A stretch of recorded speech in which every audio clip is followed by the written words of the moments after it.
Welcome back, everyone, to this emergency edition of the Flow Track Podcast. I'm Kevin Sully. He's Gordon Mack. Just a couple hours ago, Gordon, we were talking about a world record, but now we are back with some much more serious news. Gordon, good evening. How are you?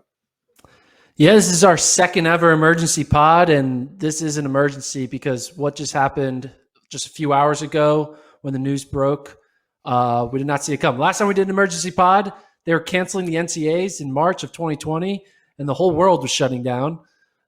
This obviously is not as big globally like a pandemic, but this is huge, shocking news that's going to just be a tidal wave, not just, I think, for the sport of track and field, but I think this type of situation can lead to major change globally, US-wide in all sports, because Sha'Carri Richardson now facing potentially missing the Olympic Games due to a positive marijuana test. Not a PED, not some type of drug that does this, that, or the other thing, for weed. It is utterly crazy that the fastest woman in the U.S., one who could potentially, go up against Shelly-Ann Fraser-Price and what was going to be an epic battle, now is just going to be taken away from those two athletes, but also taken away from the viewers, all because of cannabis being found in her system after a drug test. It is utterly crazy in my mind. Mm-hmm.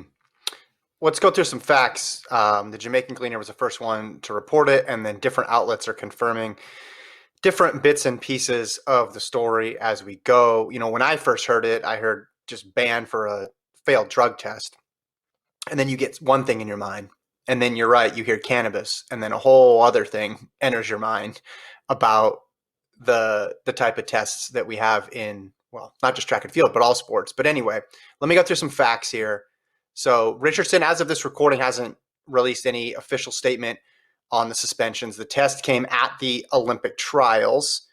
She's withdrawn from the Diamond League meet in Stockholm on Sunday, where she was going to run the 200, and reportedly the suspension began at the end of June. Now, here's where it gets complicated, because for cannabis, it can be anywhere from 4 years, basically, to a month, right?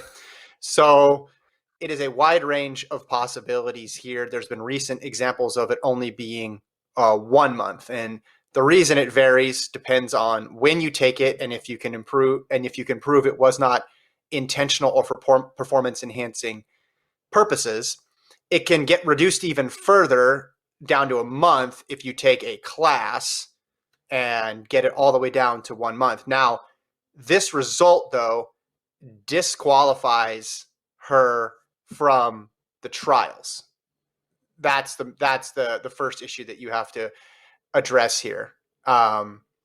The clock, it matters when it comes time to talking about the relay and other things, which we'll get into later. But Gordon, the main thing is this invalidates her result in the 100 from Eugene. Yeah, and again, we're doing this pod in real time with news still coming in. There hasn't been an official, declared sanction. This is all just based on our sources. But if this does end up being what happens, it's one of those things where there's the rules and there's what should happen. Because the rules say, according to the game that everyone signed up and agreed to play, that a positive marijuana test leads at the very least to a 1 month ban and disqualifies your performances. And USATF can't just say, hey, we're going to ignore that. We're going to let Sha'Carri run anyway, because then that opens up a can of worms of not following the rules.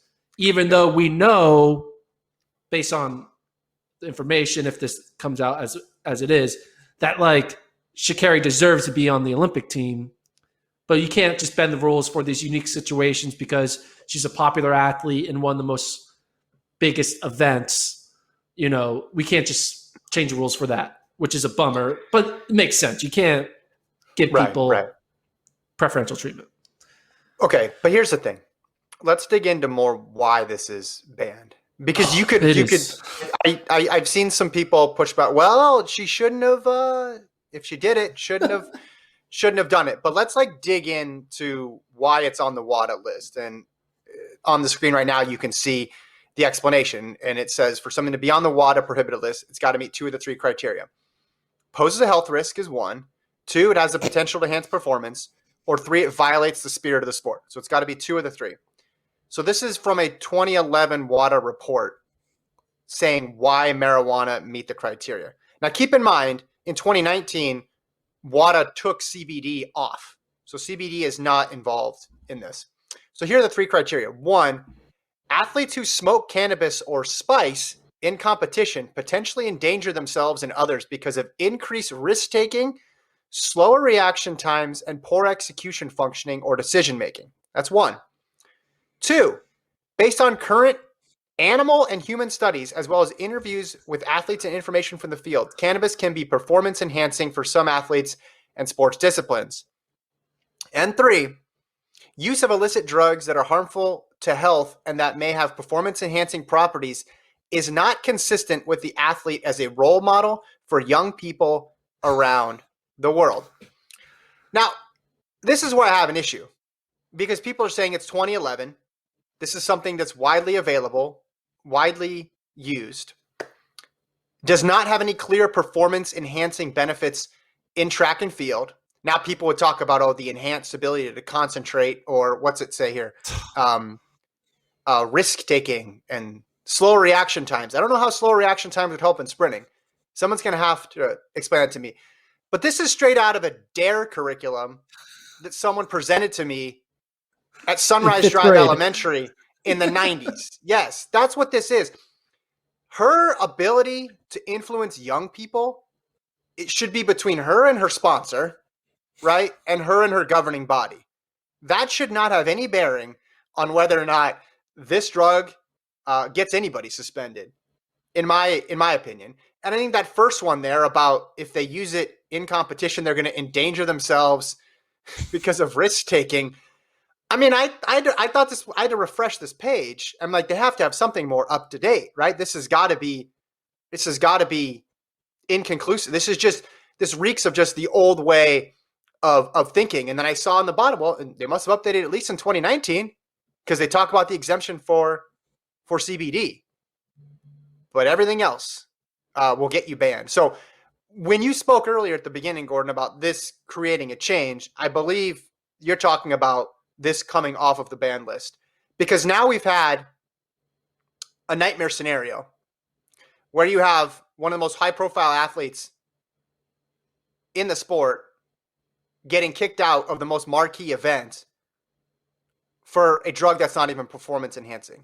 And before you say, oh, hold on, one more thing. Okay. Here's how I know even the powers that be don't take it that seriously.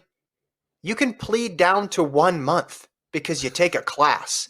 Can you take a class for EPO? Can you take a class for anabolic steroids?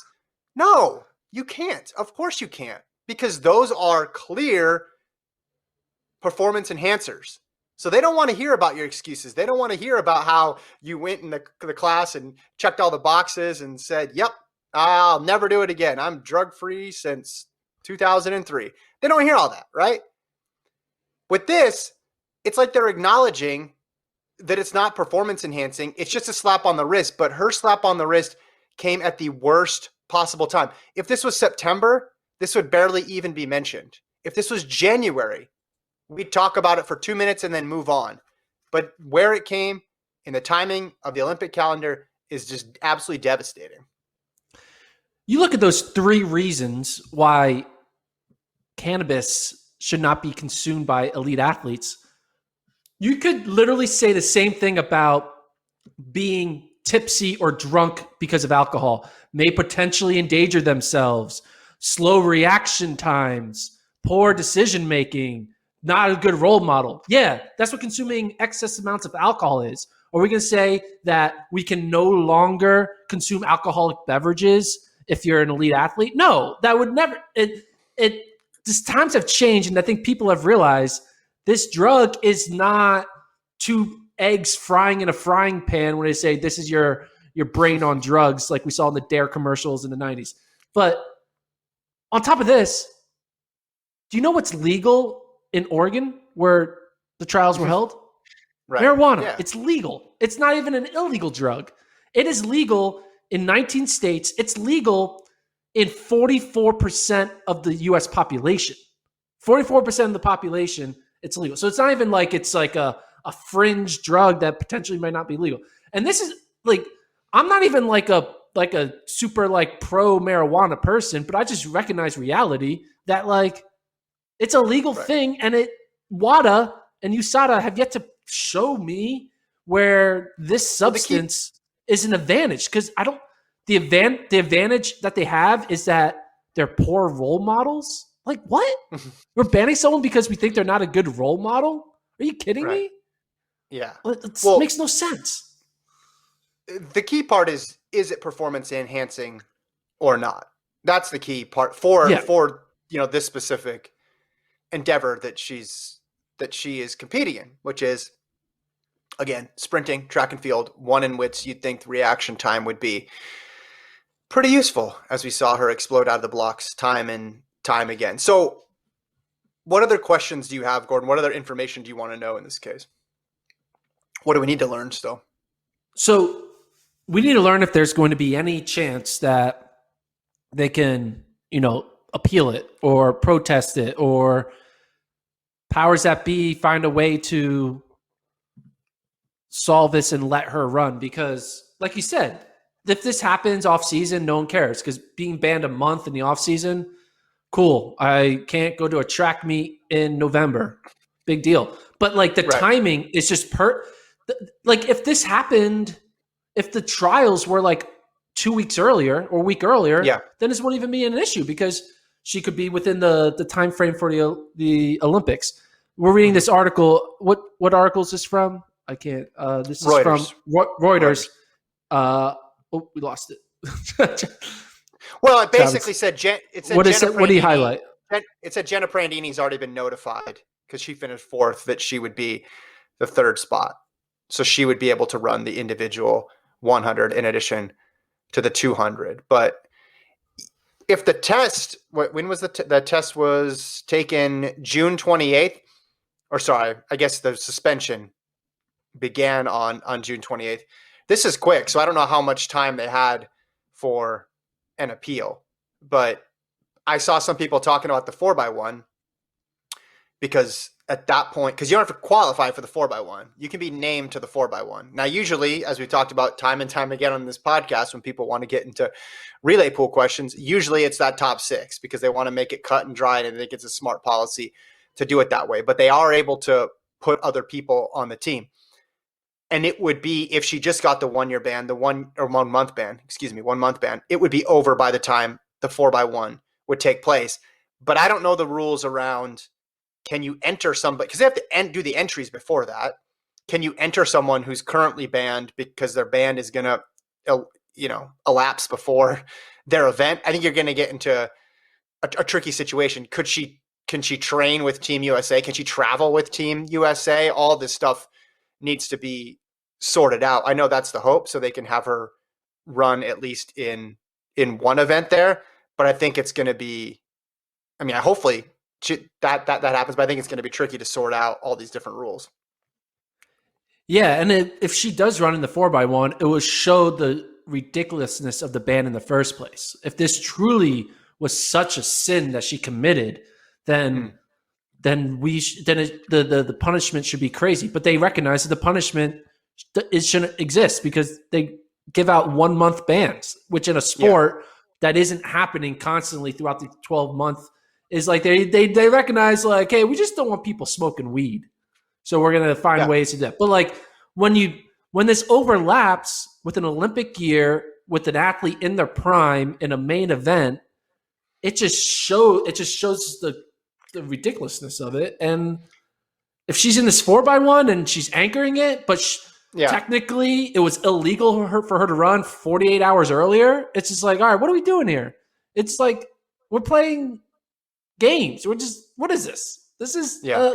this is clown show. It's a comedy hour. It's so ridiculous. Here's what I don't like about this too is people are just going to lump it all together with every other doping case in track and field, and they're not going to actually take the time to read it. You know what I mean? I don't think so. I think people are. I'm sure people already are doing that. They're gonna say, "Oh, another sprinter." And what's interesting too is if you go back, if you look at 6-month and under bans and who's gotten those bans versus who's gotten 2-year or 4-year bans, there's a lot of people who've gotten 6-month bans for stimulants that people aren't even aware of because of what you said. It happens during the off season. It happens during a dead time. So you don't even notice, right? Like the people have served these 6 months, and it's not for a anabolic steroid or it's not for EPO. So you just think, oh, it's a weird stimulant. They must have had something. But if WADA doesn't think it's only a 6-month ban, then whatever. I'm seeing here that she's going to appear on the Today Show on Friday. So this is going to take another turn here. But yeah, I just think you have all these other situations, right? You have Coleman, who's currently banned because of whereabouts violations, which is different, right? You have Shelby Houlihan banned for failing a test in Angelone. And then you have Sha'Carri Richardson supposedly banned for cannabis. So those are 3 completely different situations, but I think they all get rolled up into the tracks not worth watching because you can't trust what you see. And I think that's incredibly unfortunate. You talk about this though, like I think you're not giving credit to the people. And I think I don't know, man. The people I don't know, dude. No, but have you? Yeah, maybe Jamaican fans, the rivals, and people who want to troll are going to be like this. But like, look at trending. Sha'Carri for weed. Like that's not. That's them seeing the ridiculousness of it. Mainstream media and non hardcore track fans are going to see through the hypocrisy of this ridiculousness. People, I think, major athletes in major sports, major media members, I think are going to bring a loud microphone to this whole situation, and it may make some change because whenever something crazy happens in the sport of track and field, even though we think it's the biggest deal in the world, the rest of the world just keeps moving on because they're like, who cares? Okay. Oh, your long jumper didn't do good? Okay, cool. Oh, this 800-meter runner didn't get into the final? Okay, big deal. But this transcends sports because the idea, there's a lot of cultural implications to it because, there's a lot of people who kind of associate marijuana with a negative stigma. And this just is going to add to that ridiculousness of like, what are we doing here?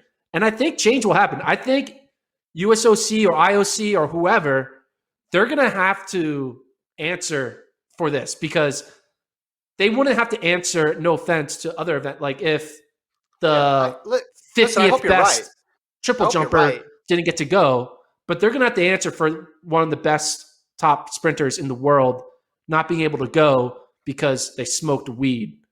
They won't be able to put this under the rug and be like, oh yeah, next man up or next woman up. They're going to have to answer for it. And I think there's going to be pressure. And I think change will happen. I predict this substance will be off the ban list because of this. And I think that will happen. I don't know, but I think the negative press of this they won't be able to stop it, in my opinion.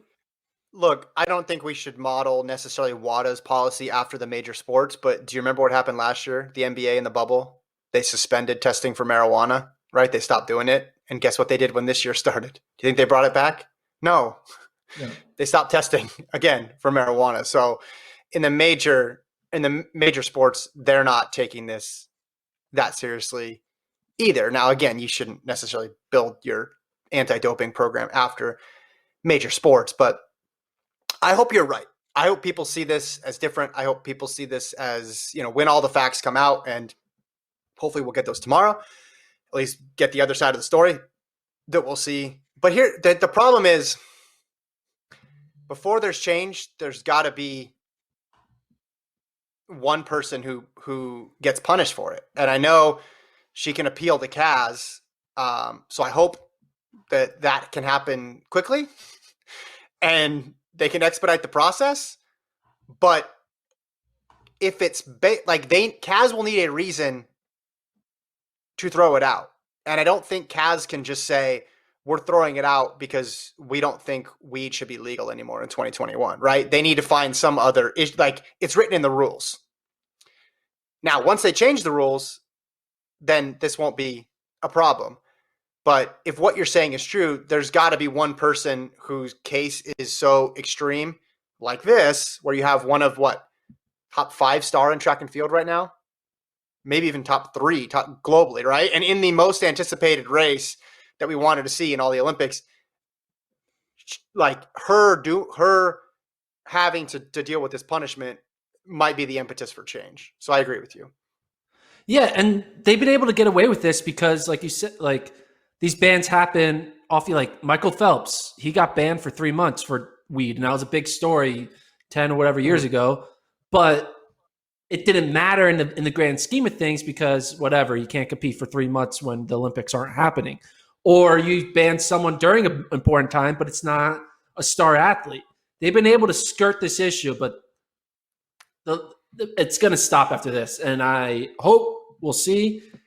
It's, man, like, it is wild. I mean, Gabrielle Union just tweeted, weed is great for many a thing, but running faster isn't one of them. Let her run. Hashtag Sha'Carri Richardson. It's just, people are going to start, like, do you think Gabrielle Union was ever thinking about track and field up until this moment? And now they're seeing it. It's ridiculous. Well, people met Sha'Carri Richardson just last week for the first time, a lot of people. And a lot of people tuned in, followed her on Instagram, thought she was great. Michelle Obama was shouting her out.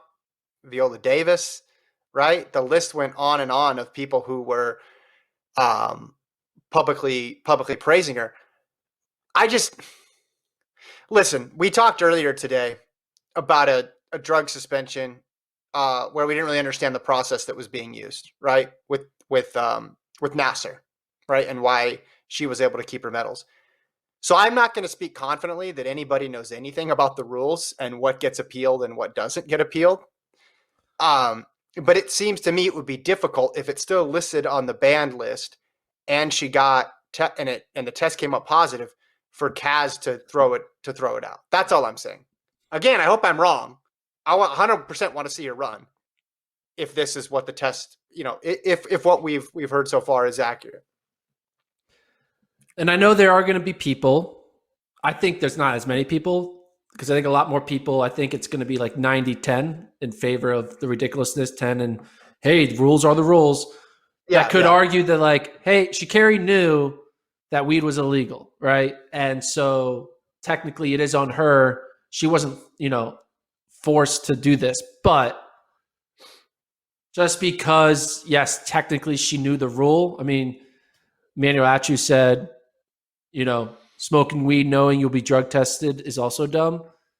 But that's regardless. Like, just because something is dumb doesn't mean it's doesn't mean it's a good rule.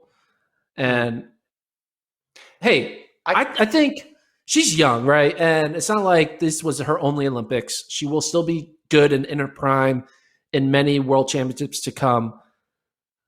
I know it's only been a few hours since we got this news, and I'm trying to already think about the positive, right? Yeah. And Dwight Phillips said it.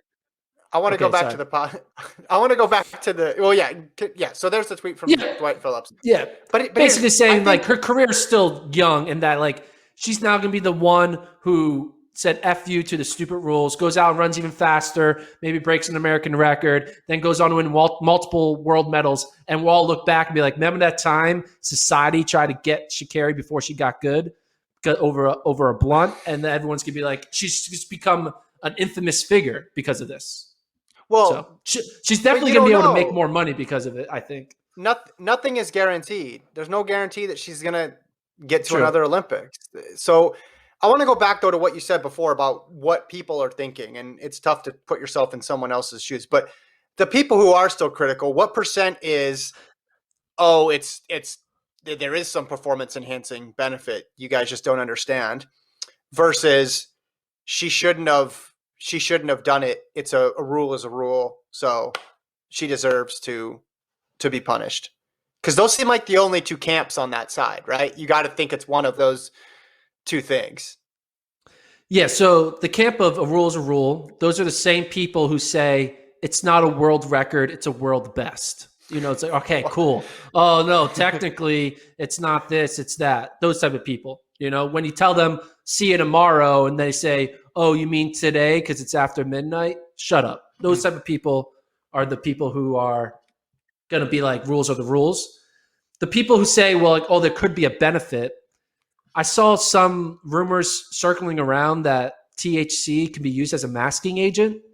And I tried to find anywhere on WADA's list of masking agents, USADA's list of masking agents. I could not find cannabis or THC listed anywhere as a masking agent where, like, hey, if you smoke weed, you can pass a test away from an actual bad drug. If anything, the masking agents that are out there are to stop you from testing positive for weed for like people who are trying to get a job interview type of things, you know. But I don't see it as a masking agent either. So it's just because of a stupid rule. There's real anti-doping problems within the sport too. Yeah. And this is right. And this is taking time and energy and resources away from that. And you're right. We don't talk about it when it's a person who's not A-list, but it seems like it's time to move past that, right? If that's the situation. I'm just thinking in my head, maybe Kaz comes up with this thing where they do let her run the 4x1, right? They write in their response that, yeah, she's gotta sit, but because of these circumstances or that circumstance, you know, she's going to be immediately eligible. Again, I just go back to the fact that if you can take a class to get it down to 1 month, the powers that be in anti-doping aren't really serious about it being performance enhancing. This is the type of suspension that you see in other sports, right? If I told you basketball player Y is suspended for tonight's game, how many guesses would you use before you got to for a PED? A lot. Right. You'd think, oh, maybe they got in a fight, right? Maybe there was some other conduct detrimental to the team. It was a minor rule that was broken, not a violation against the sanctity of the sport. And in track, we're so conditioned to talk about suspensions in terms of they're violating the sanctity of the sport because of the sport's past, that when we have something like this, it's not even like a speeding ticket. It's like a parking ticket, basically here. We don't know how to process it. So we get into this all or nothing situation, because if she tested positive for a steroid, I don't think people would be up in arms about missing the Olympics. People would say, wow, it's good they found out now, because if they found out after the Olympics, it would have changed the result of that. Yeah. But because it's marijuana and because of the timing, we've created again this worst of both worlds for track and field, where a misdemeanor has somehow turned into a very, very serious felony because of its timing within the sports calendar. And yeah, if it's on the list, don't do it. But I can't get past the fact that it shouldn't be on the list. That's my main issue. I mean, the Olympics basically happens 0.4% of a 4-year period, because it's only 1 week in 4 years.